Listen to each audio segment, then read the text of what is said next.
Hello guys, so let me welcome you on behalf of accounting standard 1। ठीक है, I hope आपने intro देखा होगा। नहीं देखा तो पहले इंट्रो देख लो गाइस, और उसके बाद में यहाँ पे आओ, बहुत मज़ा आएगा आपको और बहुत कुछ जानने मिलेगा। ठीक है, उसके बाद यहाँ पे आना तो ये भी आपको ज़्यादा अच्छे से समझ में आएगा।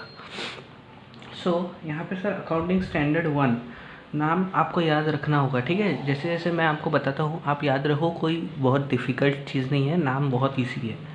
AS1 is the disclosure of accounting policies. मतलब गाइस अकाउंटिंग स्टैंडर्ड 1 ये बोलता है कि आप जो भी पॉलिसीज़ अपने अकाउंटिंग में यूज़ करते हैं आप उसको डिस्क्लोज़ कीजिए मतलब अपने फाइनेंशियल स्टेटमेंट्स में आप लिख के बताइए।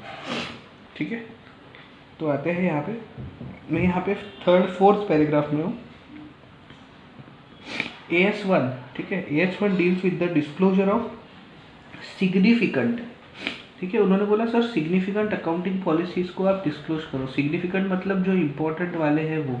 ठीक है, important accounting policies followed in preparing and presenting financial statements. आपने जो फाइनेंशियल स्टेटमेंट बनाए उसके लिए आपने जो भी फॉलो किए हैं आप वो क्या करिए, डिस्क्लोज करिए। The purpose of standard is to promote better understanding of financial statements by establishing through an accounting standard the disclosure of accounting policies. उन्होंने बोला है कि सर ये इसलिए ज़रूरी है ताकि आपके जो स्टेटमेंट्स हैं वो प्रॉपरली समझ में आ सके, लोगों को अंडरस्टैंडिंग हो सके, इसलिए।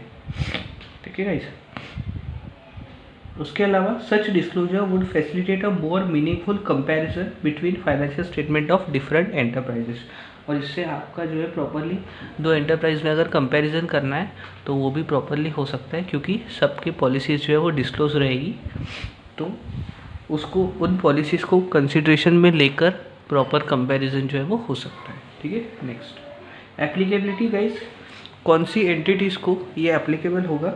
This accounting standard was issued in 1979 and is now mandatory and applicable for all enterprise। ठीक है गाइस, कोई भी एंटिटी हो, कोई भी कंपनी हो, ठीक है, उसके लिए किसी भी एंटिटी के लिए अकाउंटिंग स्टैंडर्ड 1 फॉलो करना is mandatory compulsory in India. ठीक है ना। अब गाइस अकाउंटिंग स्टैंडर्ड का जो मेन कंटेंट है हम वहाँ पे आ जाते हैं। सबसे पहले हम बात करेंगे फंडामेंटल अकाउंटिंग अजम्पशंस। अब गाइस अजम्पशंस पता है आपको क्या होता है? गाइस देखो, अजम्पशंस मतलब ऐसी बातें होती है कि जिसको लिखकर या बोलकर बताने की ज़रूरत नहीं है, वो अज्यूम्ड होता है। ठीक है, सर एग्जांपल देता हूँ। गाइस आप है ना किसी एक शॉप में गए और आपने उनसे डेयरी मिल्क मांगी, उन्होंने आपको डेयरी मिल्क दे दी। ठीक है, अब आप डेयरी मिल्क लेकर सीधा बाहर आ सकते हो क्या? नहीं, क्योंकि आपको पेमेंट करना पड़ेगा ना, पैसे देना पड़ेगा ना। तो आप बोलोगे अरे पैसे तो मेरे पास है ही नहीं। ठीक है, तो दुकानदार बोलेगा भाई तो फिर तेरे पास पैसे नहीं थे तो तूने मुझसे डेयरी मिल्क क्यों ली? ठीक है, मतलब आप समझ रहे हो, आप जैसे ही जाके शॉप में जाके ये डिमांड करते हो कि सर मुझे डेयरी मिल्क दीजिए, ये अज्यूम्ड है, ये अजम्पशन है कि आपके पास पैसे होंगे, तभी तो आप लेने आए हो ना। समझ रहे हो आप मेरी बात एकदम? ठीक है, सिंपल सा एग्जांपल है, लेकिन बच्चों को प्रॉपरली समझ में आने के लिए सिंपल एग्जांपल्स ही काम आते हैं। समझ में आया ना? ठीक है, ये अज्यूम्ड है ना, सो दिस इज़ अज्यूम्ड। अब ये पूछने की ज़रूरत थोड़ी है। जब आप कोई चीज़ मांगते हो दुकानदार से तो क्या वो आपको पूछता है क्या कि भाई पैसे है क्या तेरे पास तो ही दूंगा, ऐसे? हाँ, पर गाइस अगर कोई छोटा बच्चा जाता है, ठीक है, 5 ईयर्स का बच्चा है, वो जाता है और दुकानदार से कुछ मांगता है ना, तो दुकानदार बोलता है पहले बता पैसे। ठीक है, फिर वो चीज़ ला कर देता है। ठीक है, पर वही अगर कोई 30 ईयर्स का पर्सन जाए और मांगे और अगर दुकानदार उसको बोले कि भाई बता पैसे है कि नहीं तेरे पास, तो फिर कुछ भी हो सकता है ना। सो दैट इज़, समझ में आपको? तो दैट इज़ अजम्पशंस। अजम्पशन वो होता है जो बताने ज़रूरी नहीं है बट वो समझे जाते हैं, वो मान लेना, हम मान लेते हैं कि वो तो होगा ही होगा। ठीक है, अजम्पशंस। तो ऐसे अकाउंटिंग में कुछ अजम्पशंस है जिसकी हम यहाँ पे बात करेंगे। सो गाइज सबसे पहला अजम्पशन है going concern assumption. Accounting fundamental accounting assumption में गोइंग कंसर्न अजम्पशन, इसका मतलब ये है कि आपका बिजनेस जो है वो अनलिमिटेड टाइम तक चलता रहेगा, ऐसा अज्यूम किया जाता है। ठीक है, मतलब ये कि आपका ऐसा कुछ फिक्स नहीं है कि आपका बिज़नेस जो है वो 1 साल चलेगा और उसके बाद ख़त्म, उसके बाद बिज़नेस आप बंद करने वाले हो, ठीक है। बिज़नेस का ऐसा कुछ नहीं होता है फिक्स। हाँ, कुछ स्पेसिफिक जॉइंट वेंचर्स में ऐसा होता है लिमिटेड टाइम के लिए, बट हम यहाँ पे नॉर्मल बात कर रहे हैं। नॉर्मल जब कोई पर्सन बहुत सारे पैसे इन्वेस्ट करके कोई बिज़नेस शुरू करता है तो उसका ऐसा नहीं होता है ना, वो यही सोचता है कि बिज़नेस हमेशा चलता रहेगा, ठीक है। So that is going concern. Second assumption है कंसिस्टेंसी। अब कंसिस्टेंसी का मतलब ये कि आप जो भी पॉलिसीज़ फॉलो कर रहे हो आप हर साल सेम पॉलिसीज़ फॉलो करोगे, ये अजम्पशन है, ठीक है। तो अब जैसे लास्ट ईयर आपने अगर return down value method use करी होगी, ठीक है, return down value method for depreciation, ठीक है। अब ये अगर आप लोग को जिनको पता है बहुत अच्छी बात है, जिनको नहीं पता है वो अभी सिर्फ नोट करके रख लो, बाद में उनको वो पता चली जाएगा जब हम उस टॉपिक पे आएंगे। Return down value method of depreciation. अब गाइस एक डेप्रिसिएशन का मेथड होता है डेप्रिसिएशन अप्लाई करने के लिए। तो हम ये अज्यूम कर रहे हैं कि आप हर साल फिर WDV, अगर आप एक बार ये यूज़ कर रहे हो तो वी अज्यूम कि आप हर साल यही यूज़ कर रहे हो, ठीक है। फिर AS1 बोलता है कि सर अगर किसी कारण से आपको WDV मेथड से चेंज करके SLM मेथड में जाना पड़े तो आप स्पेसिफिकली नोट्स में बता देना कि हम लास्ट ईयर तक WDV यूज़ कर रहे थे लेकिन इस बार हमने SLM बता दिया है, SLM किया है, ठीक है। SLM होता है स्ट्रेट लाइन मेथड। उसके अलावा तीसरा एक्रूअल कंसेप्ट। एक्रूअल का कंसेप्ट ये होता है कि गाइस एक्चुअली कैश आई हो या ना आई हो आप अपनी एंट्री तो करते ही हो, ठीक है। फॉर एग्जांपल एकदम सिंपल एग्जांपल आपको देता हूँ। आपने क्या किया, 1 लाख रुपीज़ किसी बैंक में फ़िक्स डिपॉजिट में जाके रख दिए, ठीक है। अब उन्होंने बोला कि हम आपको 1 लाख रुपीज़ के 2 लाख रुपीज़ देंगे, मतलब डबल देंगे आफ्टर 10 ईयर्स, ओके गाइस। अब गाइस यहाँ पे देखो आपको at the and 2 lakh rupees मिलने वाले हैं और अभी आपने 1 लाख रुपीज़ दिए हैं, इसका मतलब आपको 1 लाख जो एक्स्ट्रा है वो इंटरेस्ट का मिलने वाला है, ठीक है। अब 10 ईयर्स के बाद मिलने वाला है, तो इस 1 लाख को हम 10 ईयर से डिवाइड करें तो 10,000 पर ईयर हुआ। इसका मतलब आपको 10,000 रुपीज़ पर ईयर इनकम होने वाली है, भले ही वो आपको एक्चुअली 10 साल के बाद मिलेगी, पर बाय यूजिंग एक्रूअल कंसेप्ट हम अज्यूम करते हैं कि आपने वो ऑन एक्रूअल बेसिस, ठीक है, ऑन रिसिप्ट बेसिस नहीं, ऑन एक्रूअल बेसिस, क्योंकि रिसिप्ट तो 10 ईयर्स के एंड पे है, पर एक्रूअल बेसिस पे आप वो इनकम जो है वो अपने फाइनेंशियल स्टेटमेंट्स में शो करोगे। ये अज्यूम्ड है, ठीक है, fundamental accounting assumptions. I hope आपको समझ में आया होगा। नहीं भी आया होगा तो कमेंट में मुझे लिख के आप पूछ सकते हो, अदरवाइज़ मेरे साथ बने रहो, आपको धीरे धीरे सब समझ में आएगा, ठीक है। देखते हैं। So long as this assumptions are follow, देखो जो मैंने आपको बोला वही इन्होंने इंग्लिश में लिख दिया है यहाँ पे, देखो। So long as this assumptions are followed in preparation of financial statements no disclosure of such assurance is necessary. देखो जब तक आप वो कर रहे हो ना तो आपको बोलने की ज़रूरत नहीं है, वो समझा ही जाता है, ठीक है। जब तक कि ये असम्पशंस फॉलोड है तो फिर no disclosure, any departure from any of this assumptions should be disclose. लेकिन फिर जब देखो जैसे मैंने यहाँ पे बोला आपको कि WDV से SLM किया तब डिस्क्लोज करना पड़ेगा, ठीक है। तो एनी डिपार्चर मतलब चेंज करना, वो आपको डिस्क्लोज करना पड़ जाएगा, ठीक है। अब यहाँ पे थोड़ा सा थियोरी इन्होंने क्या दी है, वैसे तो मैंने आपको समझा दिया पर फिर भी देख लेते हैं। Going concern assumption, the enterprise is normally viewed as a going concern, ठीक है। मतलब कोई भी ये अज्यूम नहीं करता कि कोई कंपनी जो है वो कल बंद हो जाएगी, वो यही अज्यूम करता है कि कंपनी चलती ही रहेगी।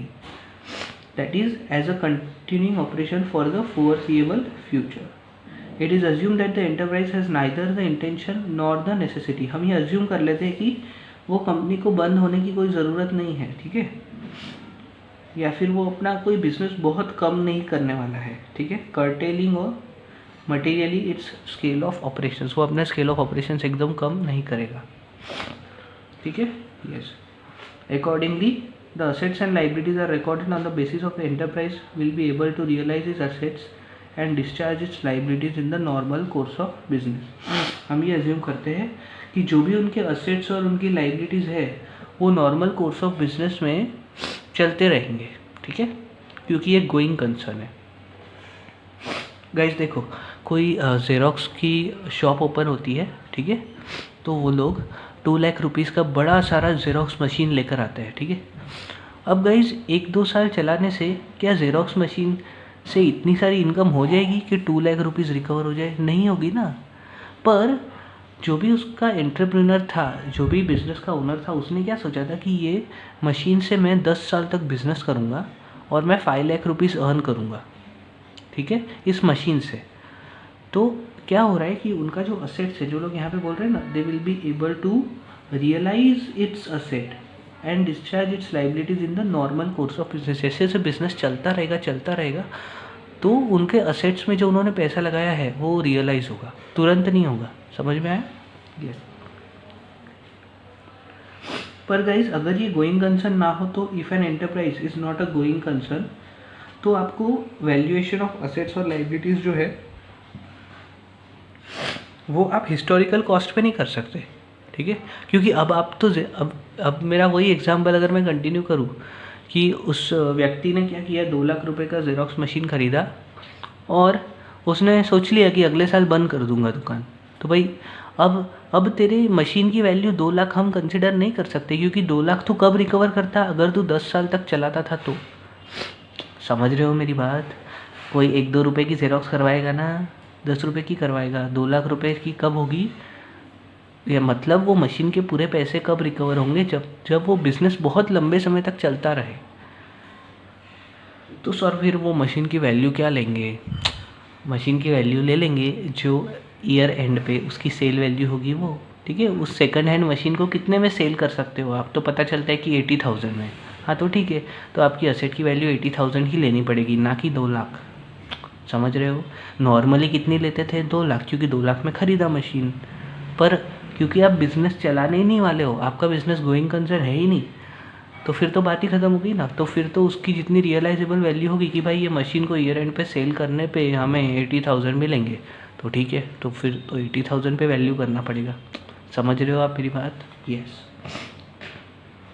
तो वही बोल रहे हैं ये लोग, that historical cost becomes irrelevant and as a consequence its profit and loss may not give reliable information. तो इसलिए going concern assumption is very important. Second, accrual assumption. अब एक्रूअल की बात करते हैं, जो मैंने आपको फिक्स डिपॉजिट का एग्जांपल दिया था उसका इंटरेस्ट, ठीक है। So revenues and cost are recorded as they accrue, that is revenue items are recognised as they are earned, as they are not received की बात ही नहीं चल रही, सिर्फ अर्न कर लिया ना। मेरा जैसे जैसे एक एक साल ख़त्म हो रहा था तो मेरा एफडी जो है वो 10,000 10,000 10,000 10,000 इतने सारे 10,000 कमा रहा था, हर साल एक 10,000 कमा रहा था, ठीक है ना। तो मैं भले ही मुझे वो पैसा मिल नहीं रहा था लेकिन कमा तो रहा था ना। यस। तो एक्रूअल कंसेप्ट के हिसाब से मैंने उसे रिकॉग्नाइज करना चाहिए, ठीक है। तो दे आर अर्नड और incurred and recorded in the financial statement of the period to which they relate. अब देखो बहुत बड़ी बात बोल दी इन्होंने, period to which they relate even though the payment और receipt of actual cash has not been taken place. अब गाइज देखो, अब तो आपको मेरी बात पे यकीन हो ही जाएगा। देखो गाइज, हमारा फिक्स डिपॉजिट का एग्जांपल है, उसमें 10 ईयर्स के एंड पे मैंने बोला था ना कि 1 लाख के डबल मिलेंगे, 2 लाख, मतलब 1 लाख रुपए पूरा जो है मुझे डबल मिल गया। तो क्या आप ये बोलना चाहते हो कि सर 10वें साल में वो पैसा एक्चुअल में 10वें साल में मिला, तो क्या वो जो एक्स्ट्रा 1 लाख रुपीज़ मुझे मिला इंटरेस्ट का, वो क्या 10वें साल की इनकम थी क्या? गाइस 10वें साल की इनकम नहीं थी, हर साल की इनकम 10-10 हज़ार 10-10 हज़ार 10-10 हज़ार 10-10 हज़ार मिला के 1 लाख हुई थी, जो 10th ईयर के एंड में मिली। अब अगर मैं वो 1 लाख की पूरी की पूरी इनकम अगर मैं 10वें साल में ही शो कर दूंगा, तो गाइस ये तो गलत बात हो गई ना। मतलब पहले 9 साल में तो मैंने इनकम बताई नहीं, जबकि मैंने वो इनकम पहले 9 साल में भी कमाई थी। आई होप आप समझ रहे हो मेरी बात। इसीलिए एक्रूअल कंसेप्ट जो है वो बहुत ही इम्पोर्टेंट रोल प्ले करता है। This assumption is the core of accrual accounting system. Next, consistency assumption. It is assumed that the accounting policies are consistent from one period to another. Unless this is done the comparatives are rendered meaningless. Guys देखो, जब तक के आपकी accounting policies हर साल same नहीं है तो आप ईयर 1 और ईयर 2 के अकाउंट्स को कंपेयर कर ही नहीं सकते, ठीक है। इसीलिए कंसिस्टेंसी जो है वो इम्पोर्टेंट है। Comparatives are rendered meaningless if comparability is lost, the relevance of accounting data for users judgment and decision making is gone. अब देखो भाई, अगर आपका कंसिस्टेंसी है ही नहीं, ठीक है, आपने ईयर 1 में कुछ अलग टेक्निक लगाई, अलग पॉलिसी लगाई, ईयर 2 में फिर से अलग लगाई, ईयर 3 में फिर से अलग लगाई, तो गाइज आपके स्टेक होल्डर्स को समझ ही नहीं आएगा कुछ कि आप हर साल किस तरह से बिजनेस कर रहे हो, आपका बिजनेस ग्रो हो रहा है नहीं हो रहा है, आपके प्रॉफिट्स बढ़ रहे हैं नहीं बढ़ रहे हैं, क्योंकि आपने हमेशा अलग अलग पॉलिसीज़ लगा दी। तो आपके फाइनेंशियल स्टेटमेंट कोई यूज़ में ही नहीं आएंगे, यूजलेस हो जाएंगे गाइज, समझ रहे हो। तो दैट इज़ कंसिस्टेंसी अजम्पशन। इसलिए ये कंसिस्टेंसी अजम्पशन बहुत ज़रूरी है। और एक बात तो हमने जान ही ली है कि अगर आप ये फंडामेंटल अजम्पशंस फॉलो नहीं करते हो तो फिर डिस्क्लोज करो, बोल दो कि सर हमने हमारे अकाउंटिंग स्टैंडर्ड, हमारे फाइनेंशियल स्टेटमेंट्स में कंसिस्टेंसी अजम्पशन को तोड़ा है और पिछले साल हम इस तरीके से कर रहे थे, इस साल हमने इस तरीके से किया है, ठीक है। और बहुत से लोग पता है क्या करते हैं, जब भी ये डिस्क्लोज करते हैं ना तो अमाउंट की फिगर एक अमाउंट दे देते हैं कि सर हमने क्योंकि पॉलिसी चेंज करी उस वजह से प्रॉफिट पे इतना डिफरेंस आ रहा है, समझे। यस गाइस, जीएसटी, अगर आपने मेरे जीएसटी के लेक्चर्स भी देखे होंगे ना तो मैंने उसमें इतनी सारी बातें नहीं करी थी जितना मैं यहाँ पे तो मैं आपको दिन भर पका सकता हूँ गाइस, क्योंकि ये मतलब मेरे खून में दौड़ता है गाइस, ये क्या बोलूँ आपको, अकाउंटिंग स्टैंडर्ड्स। चलो next, disclosure of deviations from fundamental accounting assumptions. अब गाइज वही जो हम बात कर चुके हैं ऑलरेडी, देखो जो मैं बोलता हूँ वो यहाँ पे लिखा होता है, disclosure of deviations from fundamental accounting assumptions. अगर आपने कुछ फंडामेंटल अकाउंटिंग अजम्पशन को फॉलो नहीं किया है किसी ईयर में तो डिस्क्लोज करो, ठीक है। यस,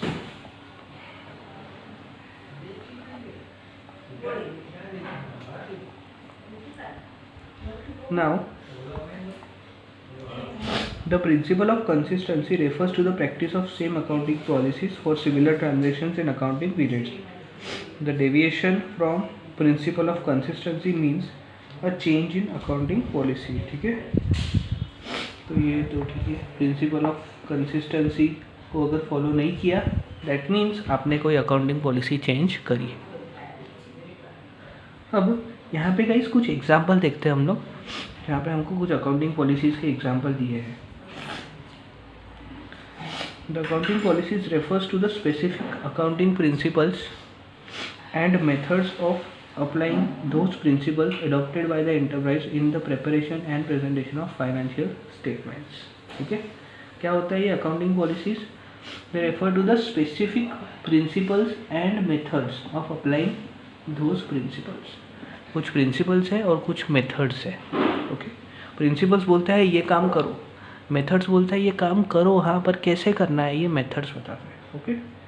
अब गाइस ये जो एग्जांपल्स है ना, अगर मैं अभी इसमें जाऊँगा ना तो वीडियो 1 आवर का हो जाएगा, और वैसे भी हम लोग स्पेसिफिक अकाउंटिंग स्टैंडर्ड्स में आएंगे तब ये सब डिस्कस हो ही जाएगा, तो इसको मैं बाद में डिस्कस करता हूँ, ठीक है।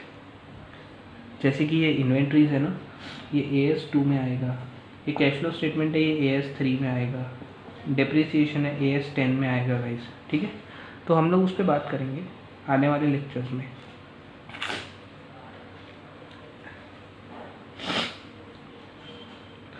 Next, considerations in selection of accounting policies. अब कुछ इंपॉर्टेंट जो टर्म्स है वो मैं आपको बता दूँ गाइज। ये लोग बोलते हैं कि जब भी आप अपने अकाउंट्स के लिए अकाउंटिंग पॉलिसीज सिलेक्ट करोगे तब आप कुछ इंपॉर्टेंट बातों का ध्यान रखना, ठीक है। कौन सी बातें, लेट अस फाइंड आउट। सबसे पहला है यहाँ पे कॉर्नर में हूँ मैं, नीचे प्रूडेंस।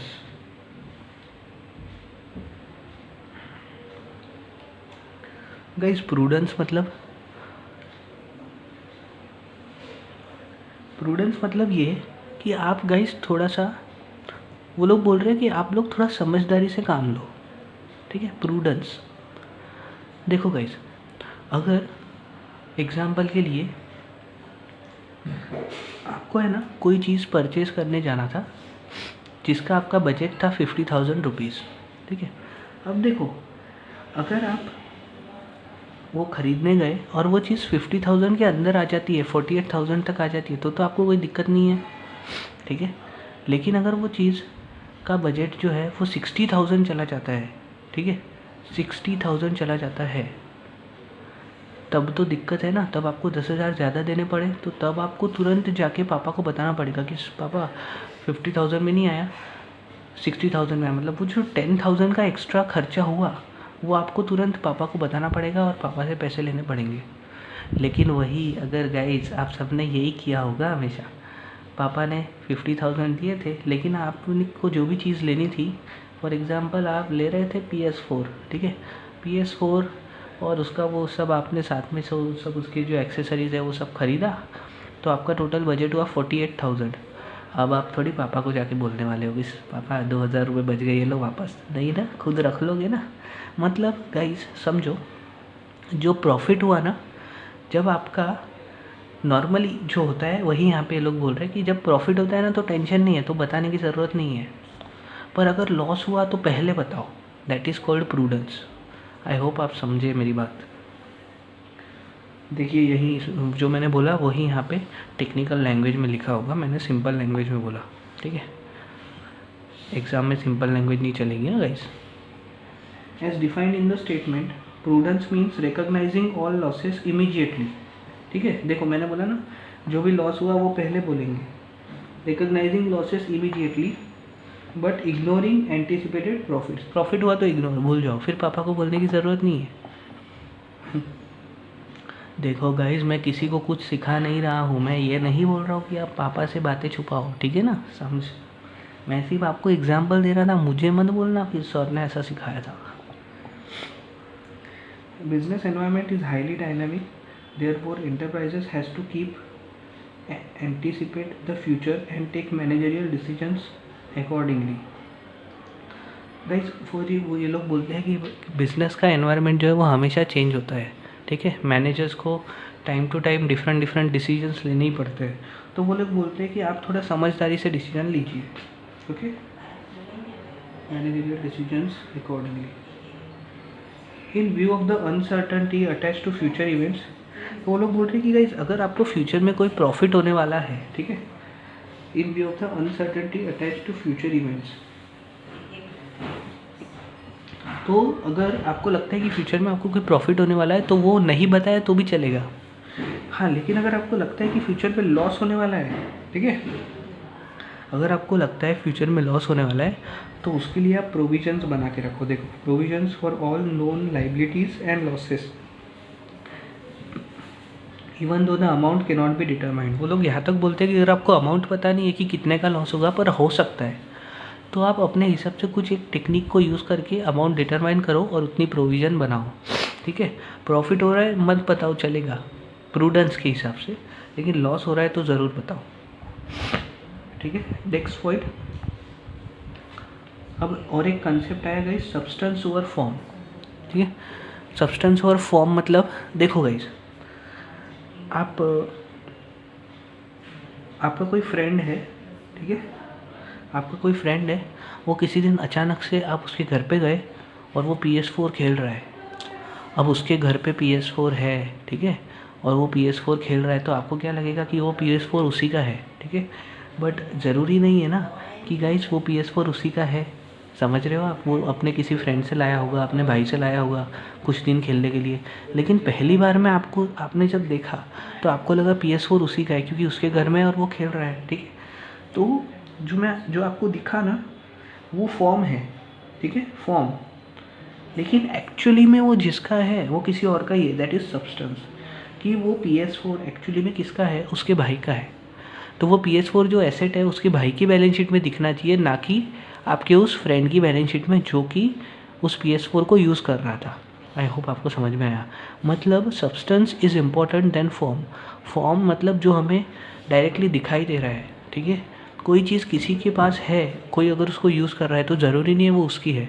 एक्चुअली वो चीज़ जिसकी है उसकी फाइनेंशियल स्टेटमेंट से वो चीज़ दिखनी चाहिए। देखो, the accounting treatment and presentation in financial statements of transactions and events should be govern by there substance and not merely bye legal form. Okay, तो उनको सब्सटेंस के हिसाब से आपको समझ के चलना पड़ेगा। फिर नेक्स्ट और एक important cheese materiality.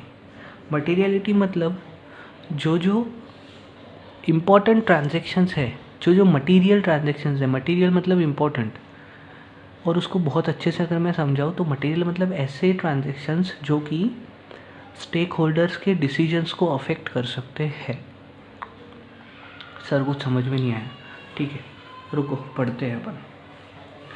The financial statement should disclose all material items, ठीक है, मटेरियल माने इम्पॉर्टेंट, सिंपल लैंग्वेज में, that is the knowledge of which might influence the decisions of the users of the financial instrument. Sir ये तो वही है जो आपने बोला, रुको तो सही बताता हूँ। The materiality of an item is decided on the basis that whether non disclosure of item will effect the decision making of the user. Guys materiality किसी एक ट्रांजैक्शन की उस पर निर्भर करती है कि क्या वो ट्रांजैक्शन किसी को पता चलने पे कोई यूज़र का डिसीजन चेंज होगा। फॉर एग्जांपल देना ही पड़ेगा। देखो, आपकी कंपनी जो है वो फास्ट फूड इंडस्ट्री में है, ठीक है, पर एक दिन क्या हुआ, आपकी कंपनी ने कुछ केमिकल्स खरीद कर सेल कर दिए। ओके, अब आपकी कंपनी का टर्नओवर है 500 करोड़ रुपीस और आपने सिर्फ एक ही ट्रांजैक्शन किया था जिसमें आपने केमिकल परचेज करके सेल किए थे, जो ट्रांजैक्शन की वैल्यू थी 1 लाख रुपीज़। ओके, अब गाइज आप अपने यूज़र्स को ये बताओ कि हमने वो केमिकल का एक वो जो भी वो कौन सा ट्रांजैक्शन में बोला था, प्लास्टिक का। तो अगर आप अब आपका 500 करोड़ के टर्नओवर में 1 लाख रुपए मतलब नेग्लिजिबल अमाउंट है, कोई फ़र्क नहीं पड़ता उससे। अब वो ट्रांजैक्शन आपके यूज़र को आप स्पेसिफिकली बताओ या ना बताओ, इससे कोई फ़र्क नहीं पड़ता, पर आपने वो जो डिफरेंट टाइप ऑफ ट्रांजैक्शन था, ठीक है, जो वो प्लास्टिक का डिफरेंट टाइप ऑफ ट्रांजैक्शन था, अगर उसकी अमाउंट 200 करोड़ होती तो मतलब आपके टोटल टर्नओवर का 40% डायरेक्ट। अब अगर ये आपको यूज़र को बताना ज़रूरी है, अगर आप ये नहीं बताओगे तो फिर आपके फाइनेंशियल स्टेटमेंट जो है वो प्रॉपर नहीं है ऐसा माना जाएगा, ठीक है। और उसके अलावा जो यूज़र्स, जो शेयर होल्डर्स को, क्योंकि आप फास्ट फूड में बिज़नेस कर रहे थे इसलिए वो आपके इन्वेस्ट कर रहे थे पैसा अपना, अब जब उनको पता चलेगा कि आपका 40% टर्नओवर तो किसी दूसरे बिज़नेस से आया है, ठीक है, प्लास्टिक के बिज़नेस से आया है, तो ऐसा हो सकता है कि कुछ लोग इन्वेस्ट करें या कुछ नए लोग इन्वेस्ट ना करें। समझ में आया? तो मटेरियलिटी इसको बोलते हैं, ठीक है। मतलब कोई ट्रांजैक्शन अगर यूज़र को बताने पर यूज़र के डिसीजन चेंज हो सकते हैं। अगर वो ट्रांजैक्शन बहुत छोटा होता, सिर्फ 1 लाख का होता, तो 500 करोड़ के सामने वो 1 लाख मायने नहीं रखता, इसलिए कोई यूज़र उस पर ध्यान भी नहीं देता। तो इतनी छोटी छोटी बातों को आपको बताकर अपने फाइनेंशियल स्टेटमेंट्स बहुत बड़े करने की ज़रूरत नहीं है, ठीक है। यही हमारा मटेरियलिटी कंसेप्ट हमें समझाता है। The materiality of an item is decided on the basis of whether the non-disclosure of item will affect the decision making of the users. If the answer is positive, then the item is material and should be disclosed. In case negative, item is immaterial. This statement does not mean that immaterial item. हाँ देखो, हम ये नहीं बोल रहे कि आप बातें छुपाना चालू करो, हाँ उसका इफेक्ट तो आएगा ही, लेकिन उसके लिए स्पेसिफिक नोट्स देने की ज़रूरत नहीं है, समझे।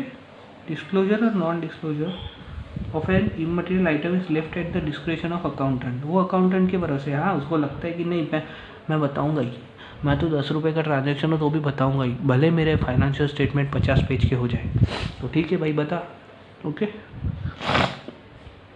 यस। और उसके बाद इस अकाउंटिंग स्टैंडर्ड के लास्ट टॉपिक पे आते हैं। वो लोग बोलते हैं कि आपने अपनी अकाउंटिंग पॉलिसीज़ को डिस्क्लोज़ करना चाहिए, डिस्क्लोजर ऑफ अकाउंटिंग पॉलिसीज़। क्यों? ताकि प्रॉपर अंडरस्टैंडिंग हो सके तो आप अपने सारी जो सिग्निफिकेंट अकाउंटिंग पॉलिसीज़ है वो डिस्क्लोज़ करेंगे। दूसरा, सर ये जो डिस्क्लोज़र है ये फाइनेंशियल स्टेटमेंट का पार्ट होगा। अगर आपको पता हो तो बैलेंस शीट के नीचे एक पार्ट होता है जिसको बोलते हैं नोट्स टू अकाउंट्स। तो वो नोट्स टू अकाउंट में हम लोग डिस्क्लोजर्स करते हैं जो हमारी पॉलिसीज़ का, और उन्होंने बोला है कि ये सारे डिस्क्लोजर्स आप एक ही जगह पे बताएंगे, अलग अलग जगह पे नहीं। ठीक है, नेक्स्ट। और again changes in accounting policies वही है कि जहाँ पे आप अपनी अकाउंटिंग पॉलिसीज़ किसी ईयर में चेंज करते हैं तो आपको वो डिस्क्लोज़ करना पड़ेगा। ठीक है गाइस, तो यहाँ पे अकाउंटिंग स्टैंडर्ड फिनिश होता है। आई होप आपको बहुत मज़ा आया होगा, प्रॉपरली समझ में आया होगा। अगर कुछ कन्फ्यूजन है तो डेफिनेटली आप कमेंट करके मुझे बताइए। See you guys in the next video.